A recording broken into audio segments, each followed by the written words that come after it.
Welcome to the Dispatch. You are listening to a primer on Jammu and Kashmir. Episode 44 is about the first war fought on Jammu and Kashmir. The conflict that began with the tribal invasion in October 1947 expanded within weeks into the First Indo-Pakistan War.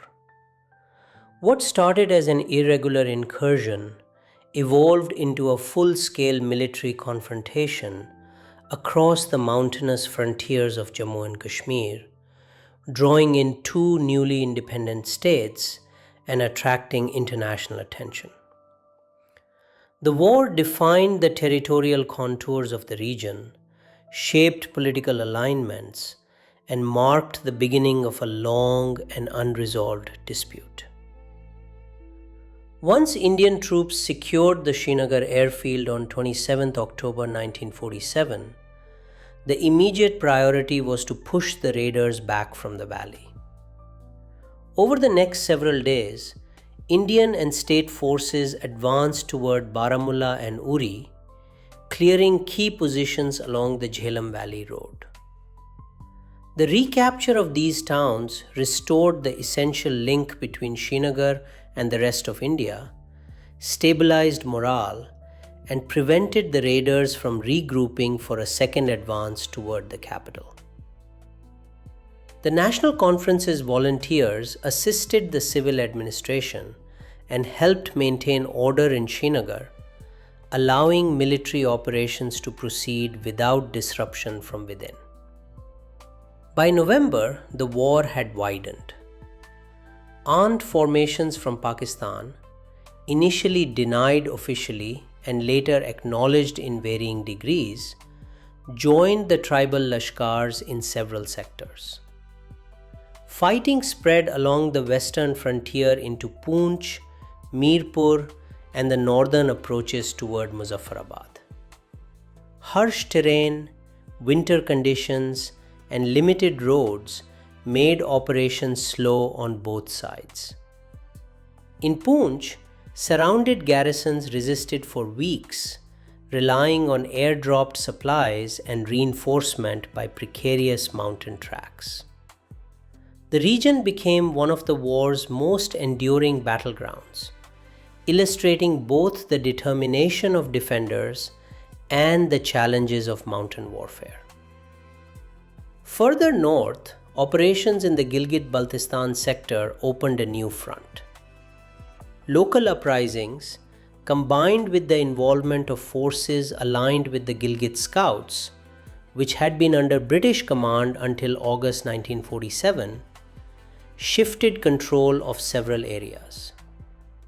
The remoteness of the region, winter closures of passes, and extremely limited communications prevented rapid reinforcement from either side. By early 1948, much of this northern region lay outside the control of the state government and Indian forces, adding a complex strategic dimension to the conflict.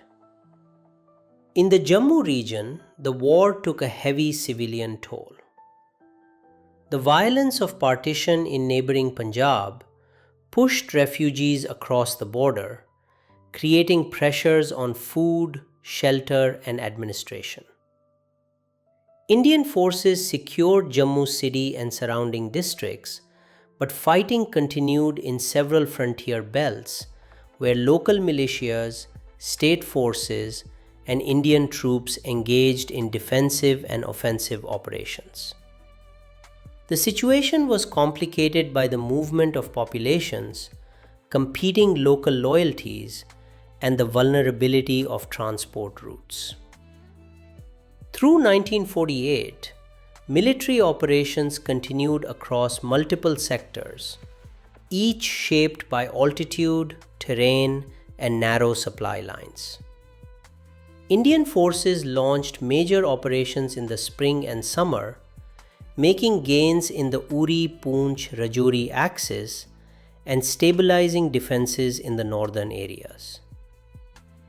Air operations, though limited by weather and aircraft availability, played a vital role in sustaining remote garrisons.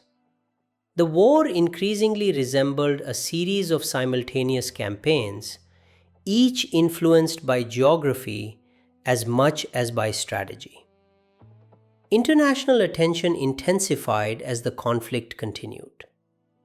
In January 1948, India referred the matter to the United Nations, seeking an end to hostilities and a withdrawal of external forces.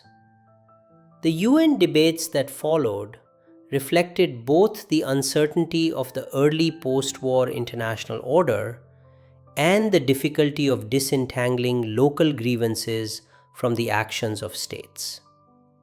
The UN Commission for India and Pakistan, UNCIP, proposed a sequence of steps: ceasefire, withdrawal of forces, and consultation of popular will, but differences in interpretation and implementation hindered progress. By late 1948, both sides had reached the limits of military expansion. Winter, altitude, and overstretched supply lines imposed natural constraints. Negotiations, mediated by the United Nations, culminated in a ceasefire that came into effect on the 1st of January 1949. The line where the fighting stopped became the ceasefire line, later known as the Line of Control. It divided the state into two parts: the larger portion under Indian administration and a western and northern portion under Pakistani control. The war's outcome fixed the map of Jammu and Kashmir in ways that remain significant today. It left families, communities, and trade routes divided, introduced international mediation into what had begun as a security crisis within a princely state, and set the stage for decades of military tension and political debate. For India, the war affirmed the defense of a state that had legally acceded. For Pakistan, it created a foothold it sought to expand. For the people of the region, it marked the beginning of a prolonged era of uncertainty. From the vantage point of 2025, the First Indo-Pakistan War stands as the foundational conflict that shaped the modern geography and geopolitics of Jammu and Kashmir. Its battles, decisions, and ceasefire line continue to define the region's strategic and political landscape. Thanks for watching this episode of Primer on Jammu and Kashmir. Here is a quick note from the editors of the Dispatch. While dealing with historical events, we are conscious of the fact that history has no single view.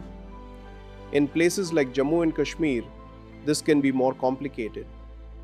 While explaining the events of history through this primer, we are taking the best possible care to be objective and to offer context wherever views differ starkly.